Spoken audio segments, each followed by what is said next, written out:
मैंने कहा ऑर्डर ये है कि अगर रियासत तुम्हें हुक्म करे ना टू शूट मी, तो you must follow the orders of the state, क्योंकि पाकिस्तान है तो मैं हूँ। वहाँ पे आप देखते हैं कि अभी धरनों की और लॉन्ग मार्च की ज़रूरत है इस वक्त राइट नाउ मुल्क को।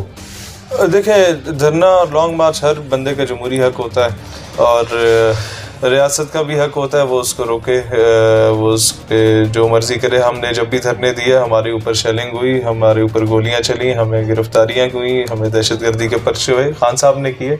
अगर इन पे हो रहे हैं तो कोई नई चीज़ नहीं है, हर दौर में हुए हैं। रियासत की जिम्मेदारी है to maintain the rate of the state.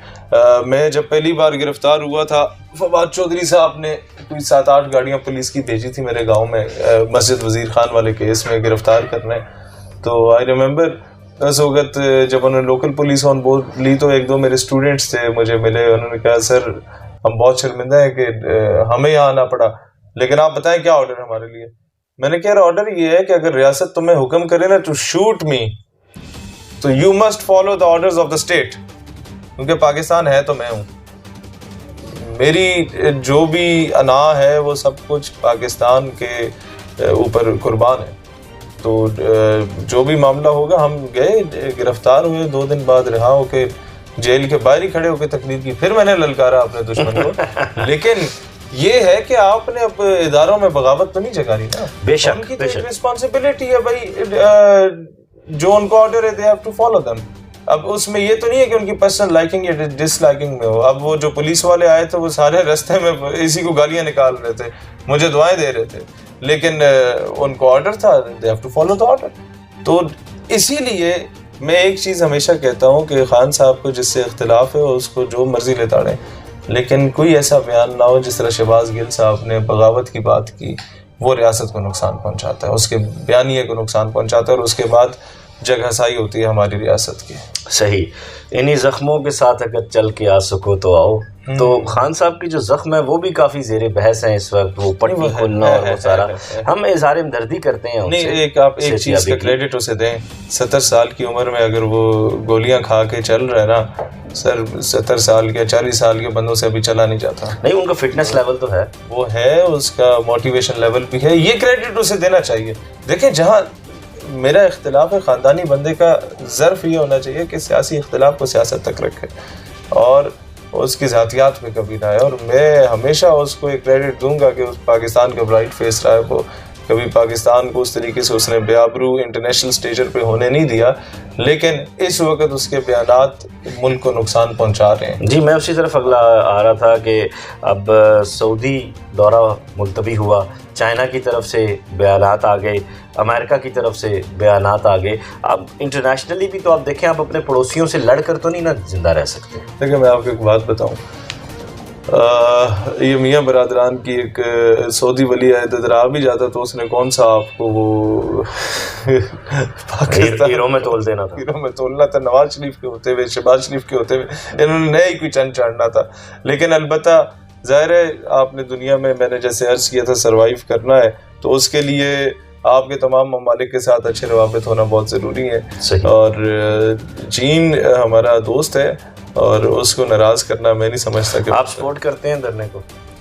मैं तो जी फ़िलहाल हमारी पार्टी का कोई इस पर फैसला सामने नहीं आया, पीटीआई की लीडरशिप रब्ता करेगी, उस पर देखेंगे कॉमन चीज़ें कौन सी हमारी हैं, उस पर फिर फैसला करेंगे कि हमें धरने में जाना चाहिए या नहीं जाना चाहिए, न्यूट्रल लेना चाहिए। वो जब हमारे धरने थे तो बाकी सारे न्यूट्रल थे, तो लेट्स सी कि हमें न्यूट्रल लेना चाहिए, क्या बोलना चाहिए, ये तो देखा जाएगा कि हमारा जो नैरेटिव है और उनका नैरेटिव में कहाँ सिमिलैरिटीज आ रही है। आप भी न्यूट्रल पे बिलीव करते हैं? नहीं, पॉलिटिकली न्यूट्रल होना तो देखिए, मैं आपको बहुत सिंपल सी बात बताऊं, अगर आप मुझे ये कहेंगे कि जी आप प्रो अमेरिका या एंटी अमेरिका, तो मैं एंटी अमेरिका। बिल्कुल। अच्छा, आप मुझसे ये कहेंगे पाकिस्तान को आप अमेरिकी ब्लॉक में देखना चाहते हैं, चाइना के ब्लॉक में देखना चाहते हैं, शायद नवाज शरीफ बोले कि अमेरिकी ब्लॉक, खान बोले चाइना ब्लॉक, मैं दोनों से इख्तिलाफ करूँगा, मैं बोलूँगा मैं खुद अपना ब्लॉक बनाऊँगा। सही कहते हैं कथा कलामी की माजरत के FIR ना करवा के इस शुबे को तकवीयत देना है, लोगों के दिलों में इस बात को पक्का करना है कि जी हमला हुआ था। हाँ, अब देखें, उसने जिस लोगों के नाम नामजद किए वो आके बताएं कि यार सबूत लेके आओ, FIR तो होने दो। देखिए, जिन चीज़ों में हम इन्वॉल्व नहीं भी रहे उनकी भी दहशतगर्दी की दफात हम पे है, मैं आपको एक बड़े मजे की बात जी बताऊं, बिस्मिल्लाह। लाहौर में मस्जिद वजीर खान के बाहर फवाद चौधरी नाच किया है। मैंने 2 दिन बाद जलसा करके कहा कि भैया आपने इस तरह की हरकत नहीं करनी चाहिए थी। FIR पता किसकी हुई है कि इसने कार्य सरकार में मुदाखलत की है। मैंने कहा सरकार उधर एतकाफ पे बैठी हुई थी जो मैंने आके मुदाखलत कर तो FIR हुई, मैंने जवाब दिया, मैं रहा हूँ, क्या गया। तो इसी तरीके से भाई FIR होने दे, अगर वो बजिद है और उस पर खेल रहा है आपके खिलाफ तो आप जाएं जवाब दें, लॉजिकली प्रूव करें, अल्लाह फैसला करेगा। कहीं मार्शल लॉ का कोई चांस ना लगना भी नहीं चाहिए, लगे तो मैं उसके सबसे ज़्यादा मुखालिफ हूँगा। उसकी वजह यह है कि बहुत शहादतें, हज़ारों शहादतें देने के बाद फौज का इमेज बेहतर होता है और फिर कोई ना कोई जरनैल आके इस तरह का चंद चाट जाता है जिससे पाकिस्तान की आर्म फोर्सेस का इमेज बहुत ज़्यादा टॉर्निश होता है और दुश्मन को मौका मिल जाता है बकवासात करने की, जिस तरह आज इंडियन मीडिया कर रहा है। मेरा अगला सवाल यही था कि इंडियन मीडिया खान को बहुत ज़्यादा सपोर्ट कर रहा है, मेजर गुरु वारिया और बाकी सारे बैठ के कह रहे हैं हमने खान को फंड किया ये वो। अब ये कहा जा रहा है कि ये भी प्लांटेड एजेंडा है। नहीं देखें, इंडिया को तो मौका मिलना चाहिए ना, उससे तो ज़रा सा मौका मिले वो इस तरह की बात कर लेते हैं। मैं आपको एक बात बताऊं, हमने क्रिकेट मैच के फाइनल में अर्शदीप सिंह से कैच ड्रॉप हो गया, मैंने उस पर एक वीडियो बना दी कि जनाब ये अर्शदीप बेटा साਡਾ अपना मुंडा है, खालिस्तानी। जी बिल्कुल, आपके ट्विटर से बहुत वायरल हुई है। 4 दिन इंडियन मीडिया पे वो हॉट टॉपिक रहा कि पाकिस्तान की ISI ने इस बंदे को लॉन्च किया, इससे अचानक वीडियो बनवाई, अर्शदीप ने कैच लूज किया। अब आप ये देखें, मेरे 12 सेकंड को इंडियन मीडिया इग्नोर भी कर सकता था, लेकिन उन बेवकूफ़ ने प्रोपागेंडा करना था पाकिस्तान और ISI के खिलाफ और हमारे खिलाफ। उस खाते में इंडियन मीडिया ने 4 दिन खालिस्तानियों को अंदर से जिंदा कर दिया, उनके स्लीपिंग सेल्स को। वो अपना नुकसान खुद करता है। चलें, क्रेडिट तो चला गया ना आपको, एक काज बड़ा आपके नाम जो आ काम गया। इदारों का बनता था मैं समझता हूँ वो हमने कर लिया अल्हम्दुलिल्लाह, और हम लोग बगैर तनख्वाहों के पाकिस्तान के लिए शहादत देने वाले नहीं, अल्हम्दुलिल्लाह।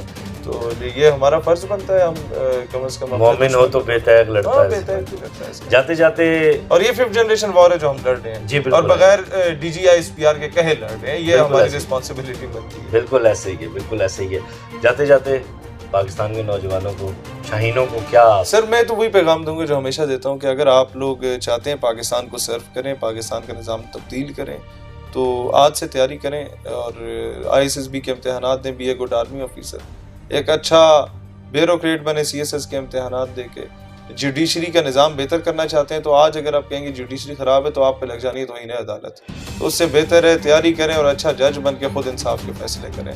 ये बेशक भले ही 20 साल बाद हो, be a good politician as well, बिकाऊ माल ना बने। किसी के कहने पे आपने अपने फैसले नहीं करने, अपने मुल्क के फैसले खुद करने, इसमें बैठ के आपने मुल्क का निज़ाम तब्दील करना है तो be the part of the system. बाहर बैठ के नारे लगाएंगे हमारी तरह तो कोई फ़ायदा नहीं है, वो हम 70 सालों से नारे लगा रहे हैं, आगे भी लगाते रहेंगे। हम सियासतदानों को तरबियत कर रहे हैं जो मुस्तकबिल के, आप आएँ, अच्छे फौजी अफसर बने, अच्छे ब्यूरोक्रेट बने, अच्छे जज बने। जब प्योर मुहिब वतन, मुहिब इस्लाम लोग जब आएंगे सिस्टम में, ऑटोमेटिकली मुल्क का निज़ाम बेहतर हो जाएगा। अदरवाइज नारे हैं सर, धरने हैं, रैली